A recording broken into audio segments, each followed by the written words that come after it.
Good morning, everyone. I'm Brahima Coulibaly, Vice President for the Global Economy and Development Program at Brookings. It is my pleasure to welcome you to the launch of this important report on reimagining the global economy, building back better in a post-COVID-19 world. The COVID-19 global pandemic has produced a human and economic crisis unlike any in recent memory. The global economy is experiencing its deepest recession since World War II, disrupting economic activity, travel, supply chains, and more. The implications of the crisis going forward are vast. Much is unknown about when the pandemic will dissipate, although the recent announcements of vaccine gives us reason for optimism. What is clear, however, is that the time is ripe for change and policy reform. The report we are launching today is a collection of 12 essays produced by scholars affiliated with the global program. They present new ideas that are forward-looking and policy-focused that would guide policies and shape debates in the post-COVID world. The first essay discusses how to leverage SDGs as a handrail for recovery policy. In the essay 2, the authors discuss the role of local leadership in global cities in driving a sustainable recovery. The global response to the pandemic has exposed the deficiencies in global multilateral system. The author in essay 3 suggests a path forward for a better multilateral system and how its future can be reimagined. The fourth essay suggests some solution to leverage the current recovery to accelerate progress on the global climate agenda. The pandemic has also highlighted the need to strengthen the global financial safety net for emerging markets and developing countries. This issue is taken up in essay 5, where the authors make the case for an international monetary system that is better fit for purpose. The pandemic also disrupted global supply chains and trade, and there is uncertainty about what the future of supply chain and trade will look like. In essay 6, the authors provide some answers and policy recommendations. Another trend that the pandemic would accelerate is the fall in global productivity. In essay 7, the authors argue for more country-specific and well-targeted approaches to rekindle global productivity. Throughout the world, the health and economic costs of the pandemic have been felt harder by the vulnerable populations. On the jobs front, the pandemic is affecting labor markets differently across countries and within countries. In essay 8, the authors explore the future of work and policies for formalizing and broadening labor protections. Even before COVID, global income inequalities were already elevated. And given the disproportionate effect of the pandemic on vulnerable populations, essay 9 presents some solution to tackle global inequality more forcefully. And in essay 10, the authors address the often understated impact of COVID on human well-being and mental health, and recommend some strategies to cope with the effect of the pandemic on well-being. In essay 11, the authors draw the lessons from the management of the crisis and suggest governance strategies that both reduce the spread of infection and avoid prohibiting economic activity. We know the pandemic has disrupted education systems everywhere and has exacerbated unequal access to quality education. For example, in mid-April, 9 out of 10 high-income countries were able to provide remote education, compared with only 4 out of 10 for low-income countries. In this final essay, 12, the authors present aspirational vision for transforming education systems to better serve all children. So while the uncertainty around the pandemic and its effect loom large and create a challenging policy environment, together these ideas in these essays offer a way forward for decision makers to reimagine the global economy. I encourage you to read it. It should be on the Brookings website, and there is also a link to it on the announcement page of this event. I will now turn it over to my colleague and host for the event, David Dollar. David is Senior Fellow in the John Thornton China Center and the host of the Brookings Trade podcast, Dollar and Cents. So over to you, David. Thank you very much, Cool. It's a great pleasure to moderate this panel with three senior fellows from the Brookings Institution, Marcela Escobari, Eshwar Prasad, and Zia Qureshi. I'm not going to spend a lot of time on their bios because they're available online. They've each contributed a chapter to this new report on reimagining the global economy, building back better in a post-COVID-19 world. And their expertise will be obvious from their discussion of each of their chapters. So I'd rather just jump right in. We're going to cover both macro and micro issues. So I'm going to start with you, Eshwar, because you're writing on the more macro side about the international monetary and financial system. Let me say the basic game plan is let's have a first round where each of our panelists describes in some sense what the problem is in their issue area. What's the pre-existing condition? And then we'll have a second round where you can focus more on solutions and reforms going forward. So Eshwar, what's wrong with the international monetary and financial system? Thank you, David. And to pick up from the expression you used, I think the COVID pandemic and its fallout have really exacerbated some pre-existing conditions in many emerging market and developing economies.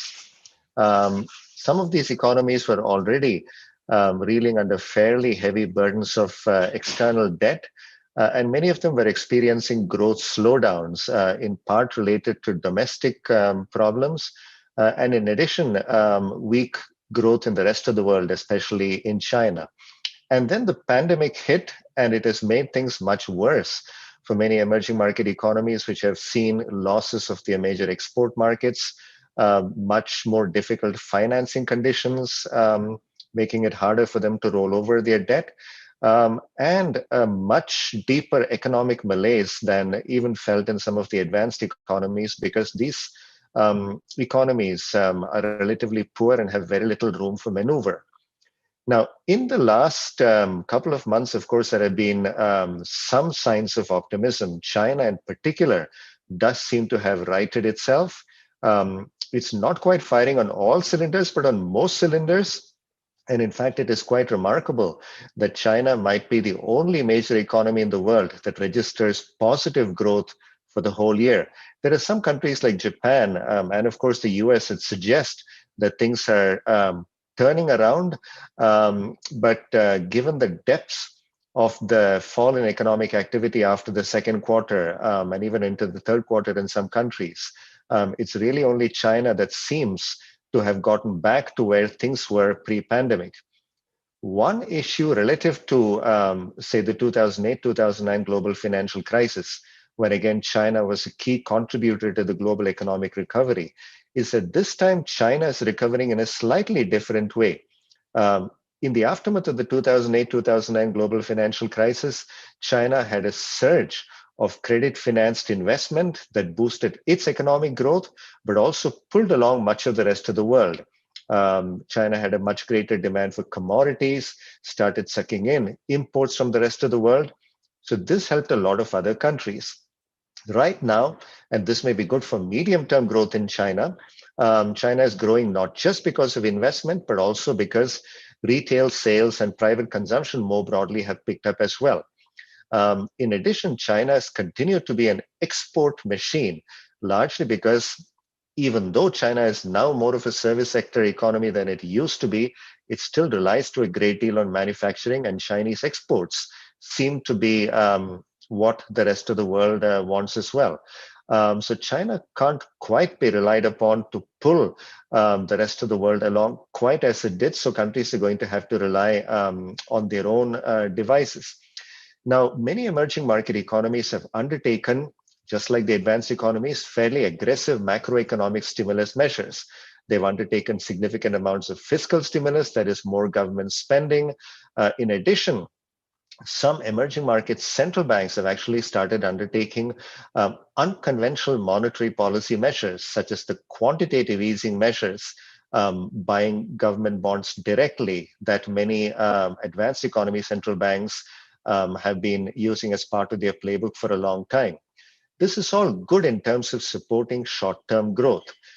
Unfortunately, life is not quite fair. What the advanced economies can get away with, it's much harder for the emerging market economies to get away with for as long. So far, global financial markets seem to have been relatively sanguine about emerging markets issuing more debt, undertaking unconventional monetary policy operations. But this could turn around quite quickly. So I think it'll be essential for emerging markets to undertake not just these macroeconomic stimulus measures, but also show what they're going to do to secure medium-term growth. The other group that is in even deeper trouble is low-income economies that are heavily reliant on external debt. For these countries, no matter how much they can do domestically, and their domestic resources are quite frankly rather limited, they will also need external assistance.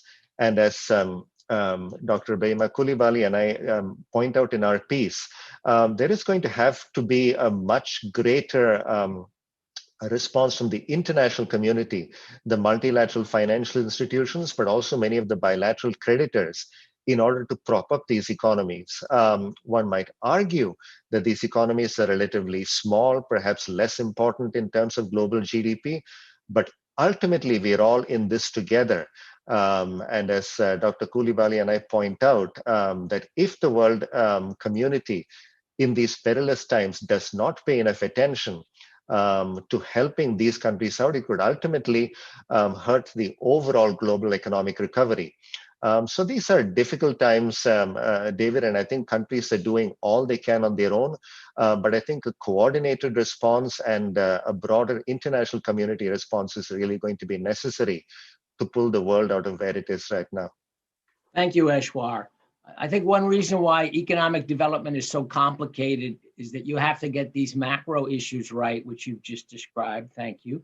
But then also there's a whole range of micro institutions and policies that are key, and it's hard to get both right. So we're going to turn now to Marcela, whose chapter is about dislocation of labor markets.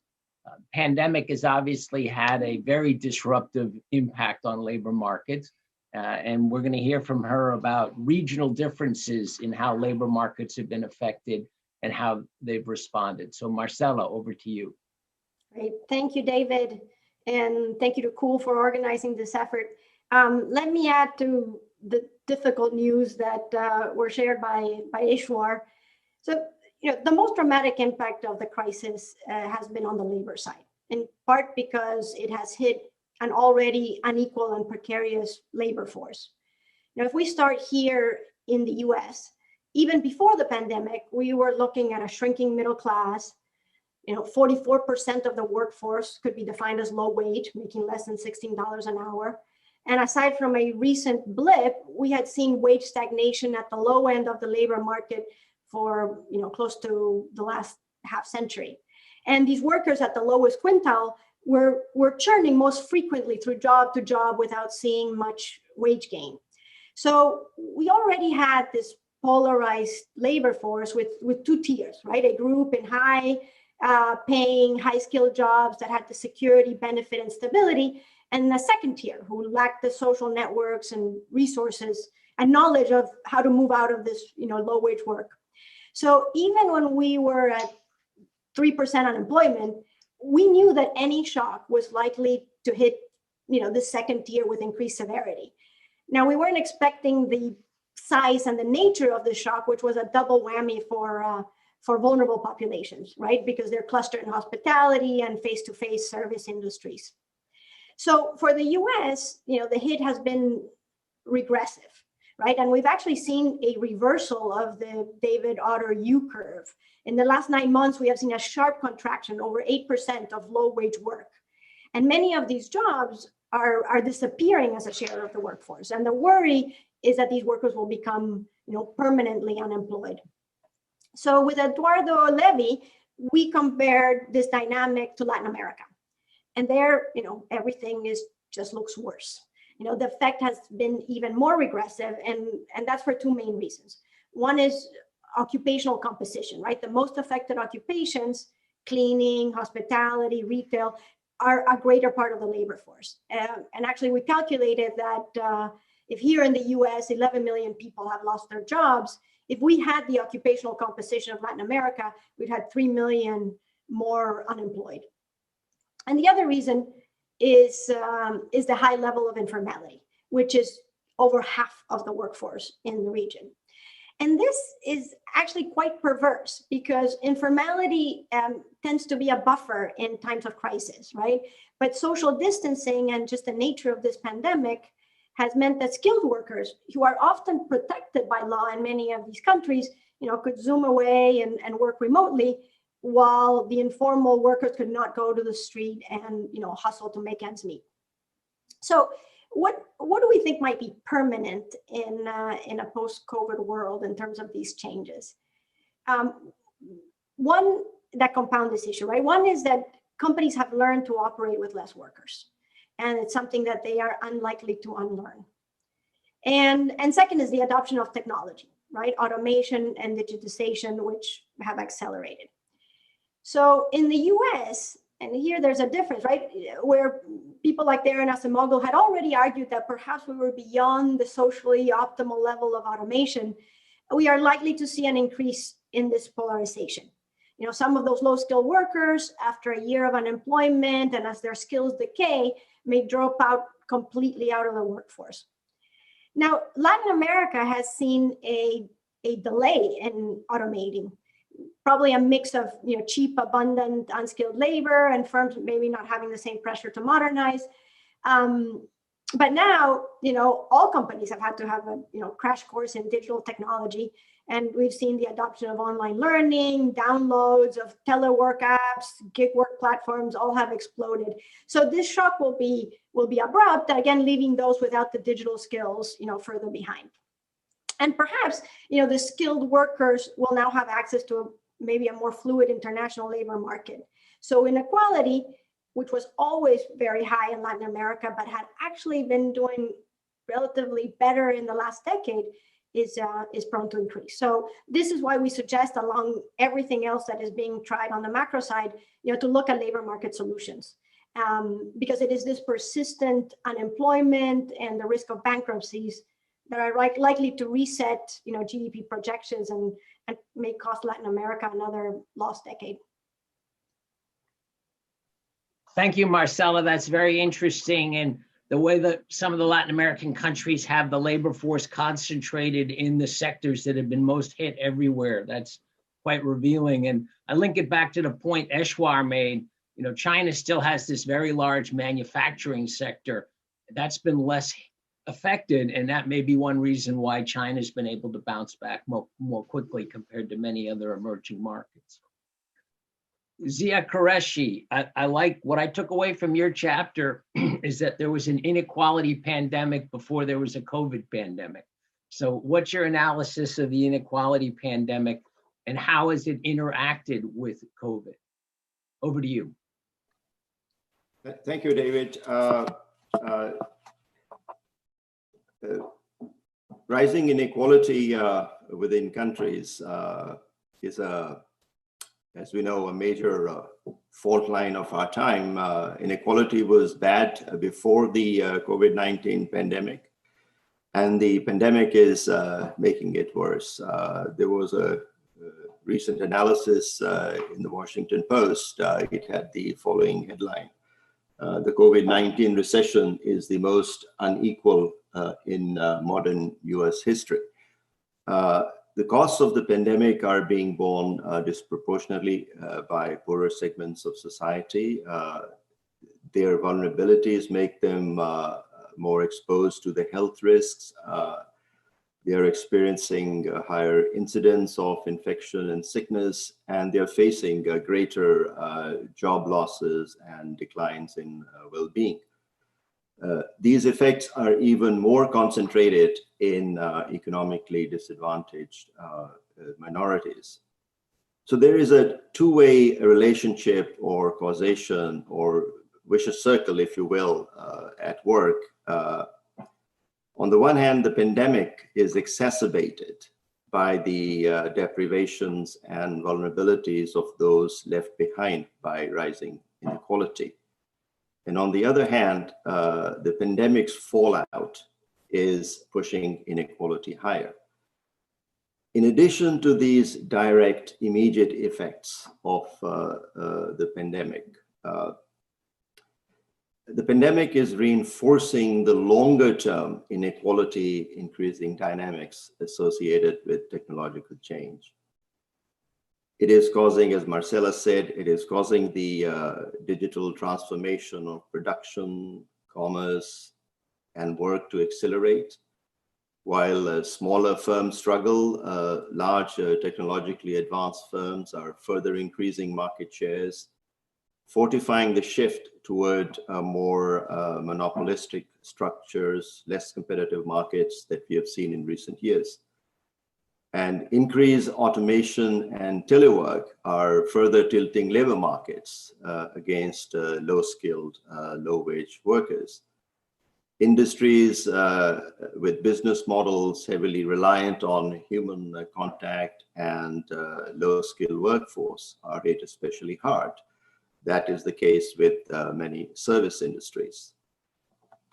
In the long term, many factors affect income distribution, as we know, but technological change has been a dominant factor between the rise in inequality observed in recent decades. Digital technologies have been transforming markets and the way we work and do business, but the benefits of this technological transformation have been shared highly unequally. Inequalities have increased both between firms and between workers. Firms at the technological frontier have broken away from the rest, acquiring dominance in increasingly concentrated markets and capturing the lion's share of profits and economic rents. And increasing automation of low to middle skill tasks has shifted labor demand toward higher level skills, hurting wages and jobs at the lower end of the skill spectrum. And globalization has reinforced these effects. So with the new technologies favoring capital, winner-take-all business outcomes, and higher level skills, what has happened is that the distribution of both capital and labor income has become more unequal, and income has shifted from labor to capital. And one last point, the redistributive role of the state has weakened at the same time. In OECD economies, taxes and transfers typically kept disposable income inequality 1/5 to 1/4 lower than market income inequality. But in recent years, the role of fiscal redistribution in offsetting the rise in market income inequality caused by technology-driven market forces has shrunk because of reduced progressivity of personal income taxes, lower taxes on capital, and tighter spending on social programs. Okay, thank you. So let's now shift and try to focus on some potential solutions. And the theme of the report is to build back better in a post-COVID-19 world. So let's go in the same order. I'm going to start with Eshwar. What are some practical reforms of the global financial system that would enable an adequate flow of capital to developing countries? And I think within that, a particular problem, as you mentioned, some countries have really run into debt problems because of this COVID recession. What can we do to better address the debt problems of some of the poorest countries? So as Kool and I point out in our paper, there are many initiatives that got underway in the aftermath of the global financial crisis of 2008, 2009, but then they sort of petered out. But we think this is a really important time to bring them back on the table, because it's clear that the global financial safety nets are not working very well for the emerging market economies, or in particular for the smaller, especially indebted developing economies.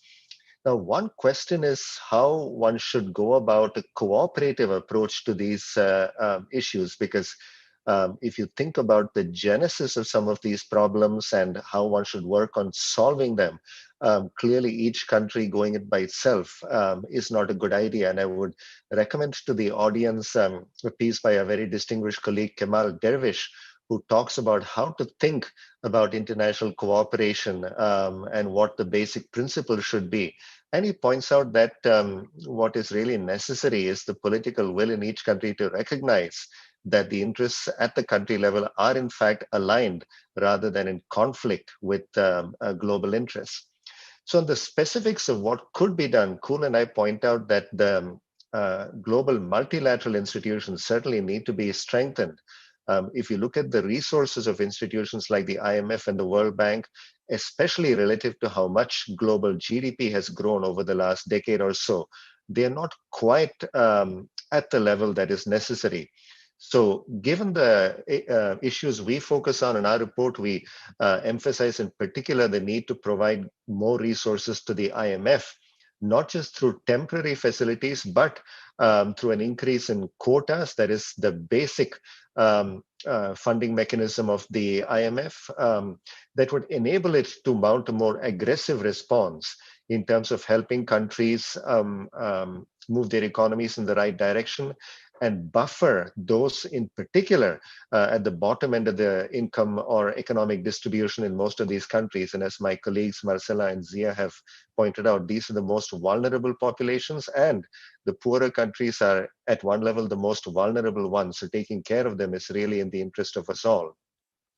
But if you take an institution like the IMF, while there is general agreement that it might need more resources, one of the problems that Kuhl and I point out is that the unwillingness of some major shareholders, especially the US in this case, is to provide more resources is because the mechanisms don't seem to be ideal for what the purpose is intended for.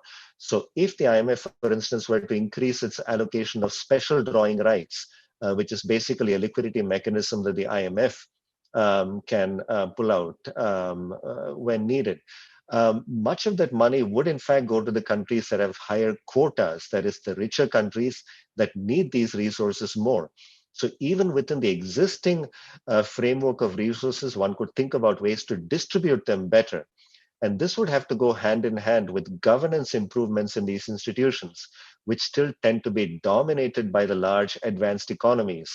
So there is a sense among the emerging and developing countries that these institutions have really been set up for and to take care of the interests of the advanced rather than the developing countries. We also point out that in addition to any efforts that the IMF might undertake to sort of catalyze private sector capital inflows into emerging markets, there is a group of countries that have, for all practical purposes, lost access to global capital markets. And these are the heavily indebted countries that certainly need some help at this very difficult juncture for the global economy. The G20 has put in place a moratorium on the debt payments, but ultimately, given how large a hit this has been on these economies, there is going to have to be some more durable action taken in terms of reducing the debt burden of these countries. And this has to happen both through the multilateral as well as bilateral creditor mechanisms. Countries like China initially seem somewhat reluctant to give much space to their creditors. They have come around to some extent, but I think a lot more needs to be done, both by the bilateral creditors as well as the multilateral creditors to ease this debt burden. So there is a great deal that can be done even at this time when virtually every economy is in financial distress to take care of those countries that really have no room for maneuver, if at all. And I think this is going to be important in terms of showing that the world can act together at a difficult time like this. Thank you, Eshwar. Marcela, for you, you've described some dislocations in the labor market. Are there practical institutional reforms or policy reforms?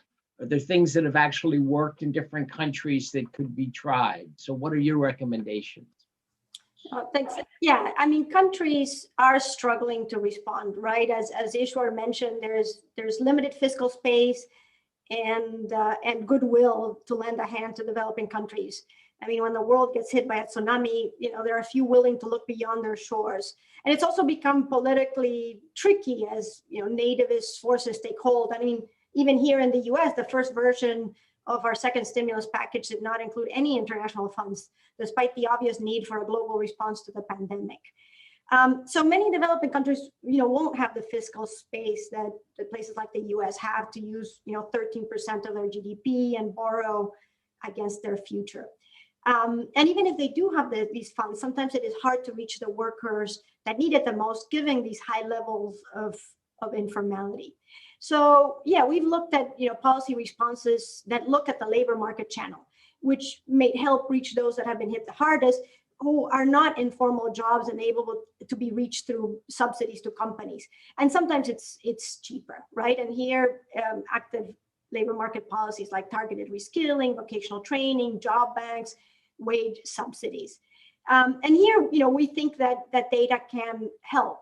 We have actually looked at hundreds of thousands of job-to-job transitions in the US for the last 20 years, looking for pathways out of low-wage work. And today, if we look at the hardest hit occupations, from waiters to teachers, they usually don't transition to the jobs that have been growing in recent months, like software engineers and other digital jobs. So actually, when we look at the absorption capacity of the growing jobs here in the US, we are at the lowest point in 2020 since at least 2004. So it's important to kind of think of policies that help workers navigate this labor market and transition from shrinking to growing occupations. And that may not happen naturally, but are also realistic. So, retail workers can move to stock clerks, health aides to nurses. And in Argentina, where Eduardo did a similar exercise, he found that secretaries can be easily redeployed, but construction workers may not. And, I think that this level of specificity can actually help focus interventions into realistic paths forward, right? The expectation that everyone will become a software engineer might be not only a recipe for disappointment, but a misallocation of funds. So both skilling and help folks transition can be much more targeted. Now, in places like Latin America, with such high levels of informality, again, it's unlikely that the path forward in the long term will be through a dramatic growth of formal work. So training and certification schemes need to adapt to make independent workers and micro entrepreneurs just more productive. Like someone who sells food in the street, can get certified with the right sanitation standards to sell to supermarkets. Electricians can expand their networks beyond, their friends and family by, using online platforms. Training and support need to focus on this vast cadre of independent workers, which is not only huge in developing economies, but it's, growing in this country. And lastly, I would say thinking about the minimum protections in a different way, right? This duality between a few union salaried workers with excessive protections and everyone else is kind of breaking at the seams. And it's calling for a regime, of more portable benefits tied to work versus job. So, we're going to have to think more creatively outside of the formal channels of employment, while I think broadening the safety net. And I think those kind of policies might make a difference in a more inclusive recovery. Zia, you gave us a powerful picture of how inequality was rising in many locations pre-pandemic and how the pandemic and the recession have made it worse. Are there practical measures, realistic measures to address these long-term trends in inequality? And I'll throw in the question, is there a trade-off between inequality and growth? Over to you. Yes, on inequality, the first priority, of course, is to contain the pandemic and address its immediate health and economic consequences that disproportionately hurt the less well off. And countries, as others have noted, they have responded in varying degrees by shoring up health systems, strengthening safety nets, and undertaking policies and programs to cushion the impact on jobs and economic activity. And more action along these lines is needed, such as another stimulus package in the US. And the more successful these actions are in protecting the vulnerable and supporting economic recovery, the less will be the direct impact of the crisis in worsening existing inequalities. Beyond these actions is a longer-term agenda to address the underlying structural drivers of the secular rise in inequality. Policies to reduce inequality are often seen narrowly in terms of redistribution, that is tax and transfer policies. This is, of course, an important element, especially given the, as I mentioned earlier, the erosion of the state's redistributive role. In particular, systems for taxing income and wealth should be bolstered in the light of the new distributional dynamics. But there is a much broader policy agenda of pre-distribution that can make the growth process itself more inclusive. And a core part of this larger, longer-term agenda is to better harness the potential of technological transformation to broaden productive opportunities among smaller firms and wider segments of the labor force. And there are 5 key areas of policy attention that I will just briefly mention. First, competition policies should be revamped for the digital age to ensure that markets continue to provide an open and level playing field for firms and check the growth of monopolistic structures. This includes regulatory reform, stronger antitrust enforcement, and new issues revolving around data, which is the lifeblood of the digital economy, the digital platforms, and market domination by tech giants must be addressed. Second, in an increasingly knowledge-driven economy, or the intangible economy, as it is sometimes called, the innovation ecosystem should be improved to promote wider diffusion of technologies embodying new knowledge. Reform of patent systems and more effective use of public R&D investment can help, shall we say, democratize innovation systems so that it serves broader economic and social goals rather than the interests of narrow groups of investors.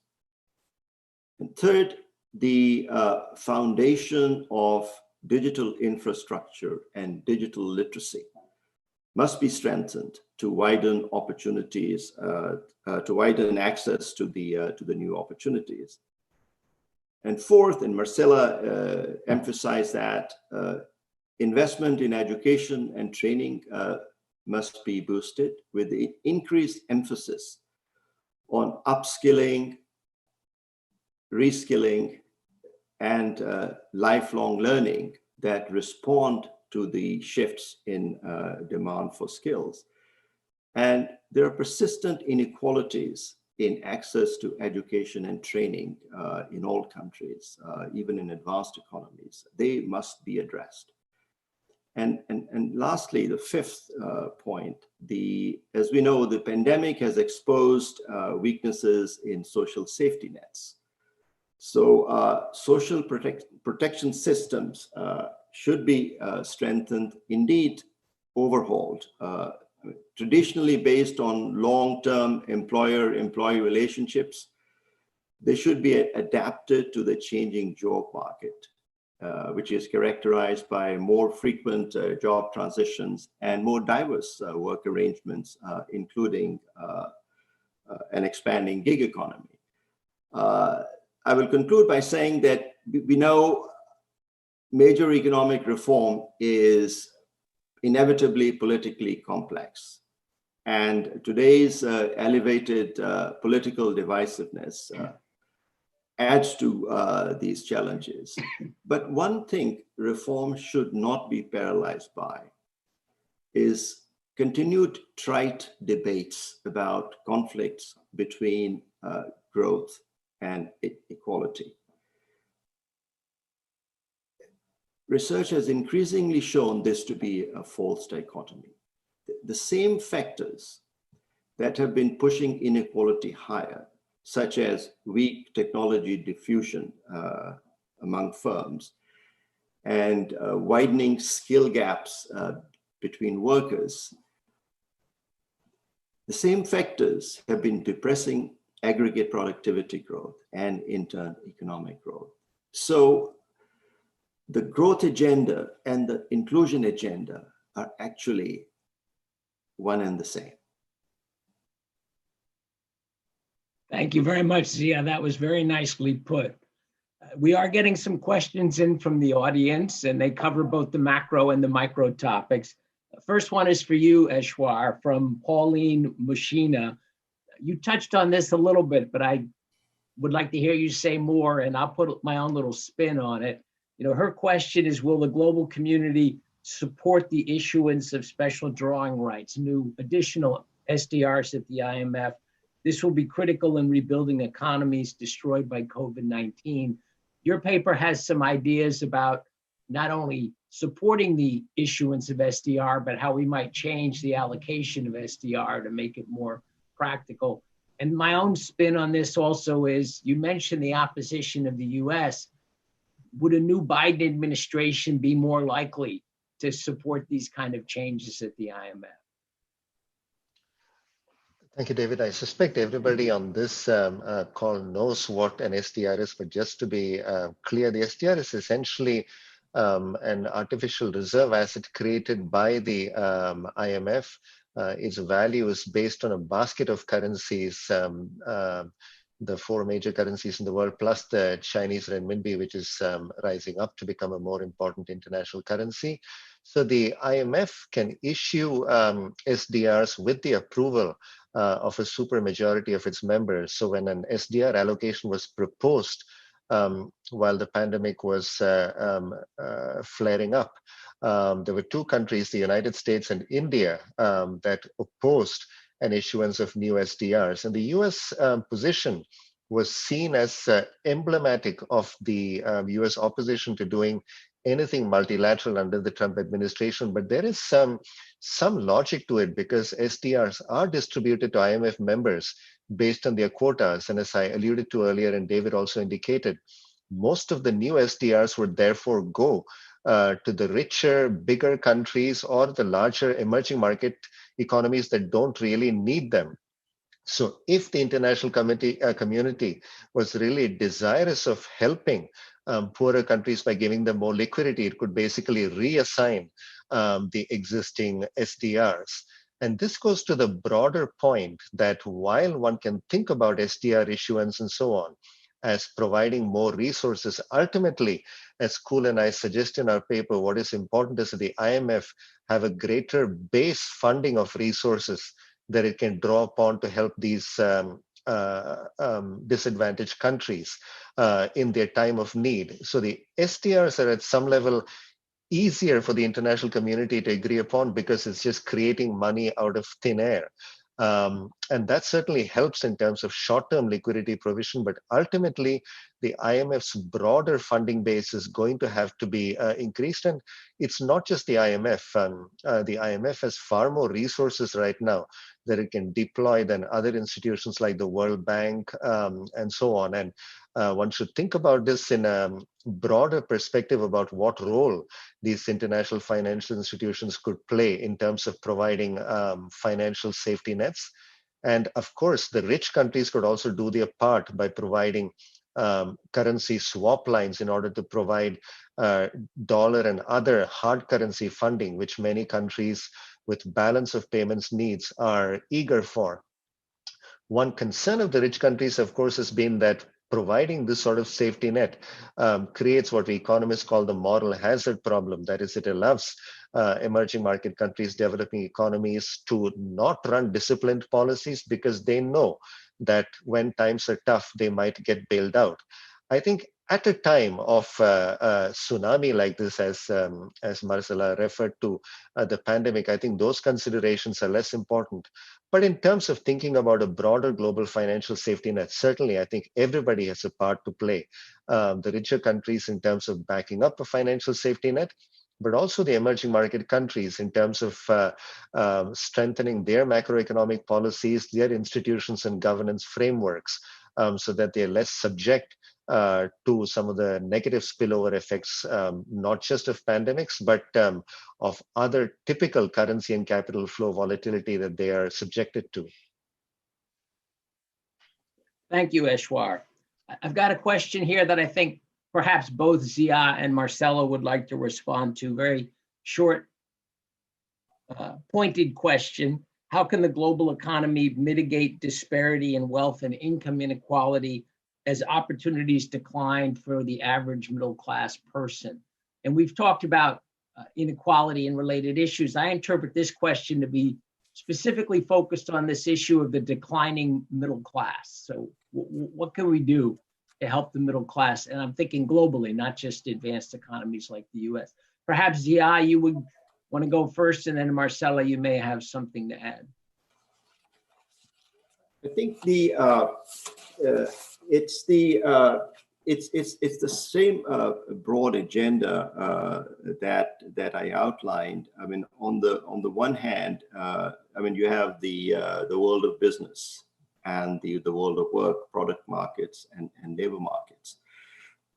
In the world of business, in product markets, there is need to broaden opportunities to bring more firms, entrepreneurs, smaller firms. I mean, that would cover some part, the business part of middle class, more into the new economy, the digital economy, the innovation economy. So there, what I said regarding competition policies, technology policies, various programs to help businesses adapt to change. Those are important. Of course, the specific aspects vary from country to country. And then in the world of work, labor markets, the skill agenda in terms of the adapting education and training to the changing demand for skills, especially scaling up the availability and quality of continuing education. That agenda is relevant and important, and that needs to be supplemented with reform on the social protection side. So in the process of retraining workers, helping their transition, workers or small entrepreneurs, their transition to new work, to new businesses, that there is a social protection system that helps them in the transition. So that is what I would point to. And then lastly, I mean, one thing we did not mention, I mean, the discussion about inequality was focused more on inequality within countries.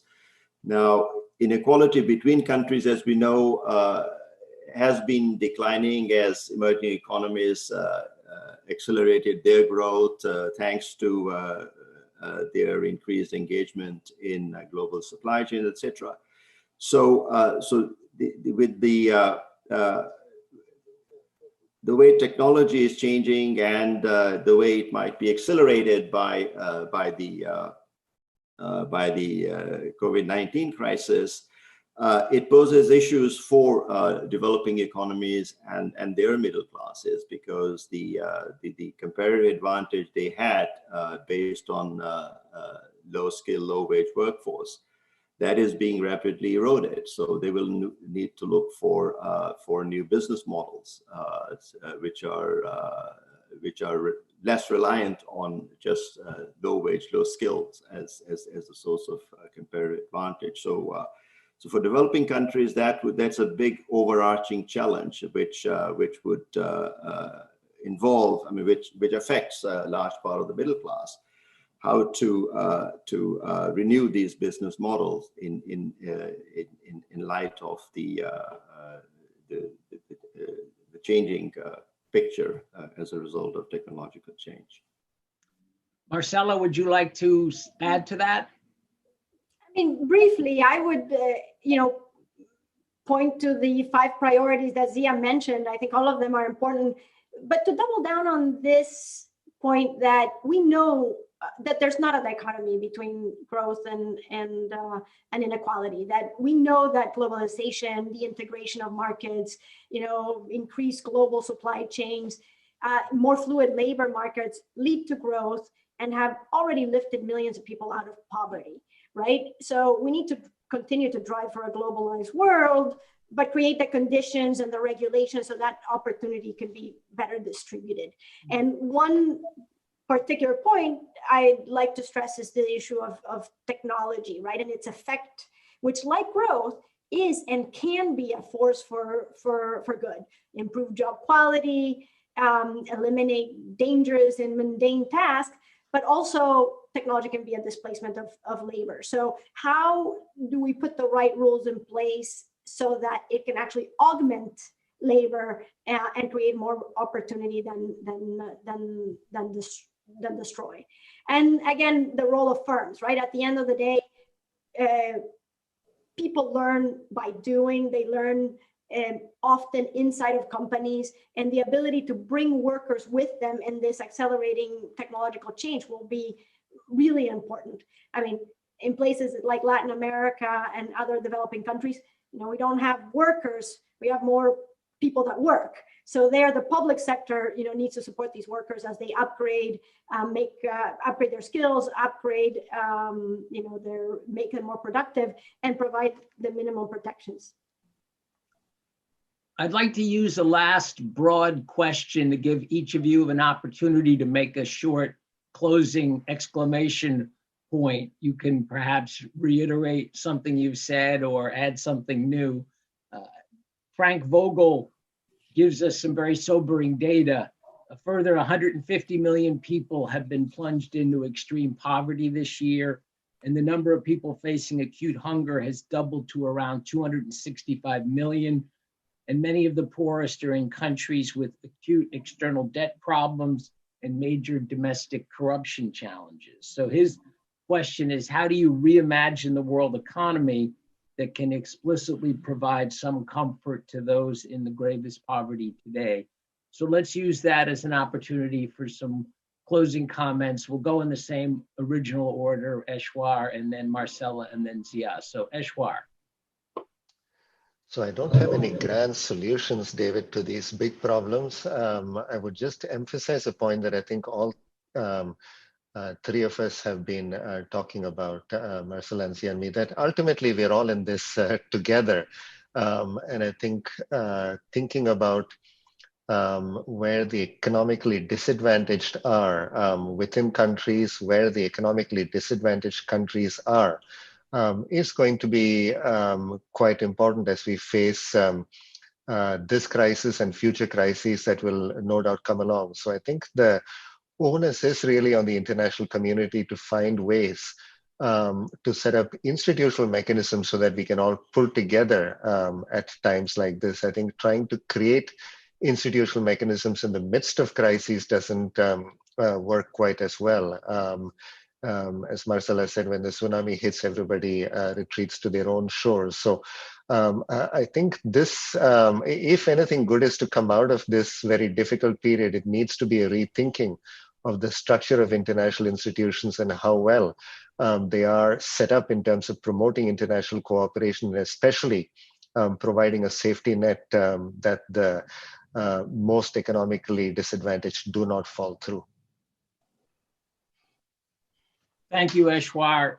President-elect Biden has certainly indicated a return to a more multilateral approach, rejoining the World Health Organization, more support to international institutions. So that's just one positive change, but hopefully we can get more countries buying into strengthening the international institutions in the way that you've described. Marcella? I would only add that it is a time to think creatively and be bold when we think about policies to support people who have been affected, because this trajectory has been long and has just worsened with this crisis in terms of the polarization of the labor market and the opportunities to move up for folks that get stuck at the bottom. And in a way, I think Europe has shown a reasonable model. We will see both in the US and in many developing countries, we don't have the tradition of working private sector and public sector. That muscle is quite atrophied.